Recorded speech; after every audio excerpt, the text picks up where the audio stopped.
అంటే ఎలా ఉండాలి, ఇలాగే ఉండాలి అన్న రూల్స్ ఏమైనా ఉన్నాయా? అసలు ఒకప్పుడు సినిమా ఫార్మెట్ ఎలా ఉండేది, ఇప్పుడు ఎలా మారింది? ఈ మార్పుకి కారణాలేంటి? ఈ దశాబ్దంలో సినిమా రంగంలోకి వచ్చిన కీలక మార్పులేంటి? ఇలాంటి ఇంట్రెస్టింగ్ విషయాల మీదే ఓ లుక్ వేద్దాం.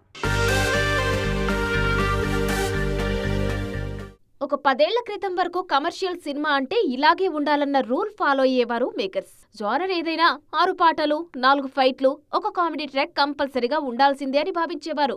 అలాంటి టెంప్లెట్లో వచ్చిన సినిమాలనే పర్ఫెక్ట్ కమర్షియల్ సినిమా అని ఫీల్ అయ్యేవారు. కానీ గత 10 ఏళ్లలో ఈ పరిస్థితులు పూర్తిగా మారిపోయాయి. ముఖ్యంగా నయా జనరేషన్ దర్శకులు కొత్త ట్రెండ్ సెట్ చేస్తున్నారు. సినిమా ఫార్మాట్ ను పూర్తిగా మార్చేశారు. 6 పాటలు, 4 ఫైట్లు ఉండాల్సిందే అన్న రూల్ను ఇప్పుడు పక్కన పెట్టేశారు. కథ ఫ్లోకో డిస్టర్బెన్స్ అని ఫీల్ అయితే పాటలు లేకుండానే సినిమాలు చేస్తున్నారు. కొన్ని జోనర్స్ అవసరం లేదంటే యాక్షన్ ఎపిసోడ్స్ ను కూడా లైట్ తీసుకుంటున్నారు. రీసెంట్ టైమ్స్ లో సినిమాల విషయంలో వచ్చిన మరో బిగ్ చేంజ్ సీక్వెల్స్. గతంలో ఎంత పెద్ద కథనైనా ఒకే సినిమాలో ముగించేవారు. కానీ ఇప్పుడు స్పాన్ ఉంటే ఒకే కథను 2-3 సినిమాలుగా చెప్పేందుకు కూడా రెడీ అంటున్నారు.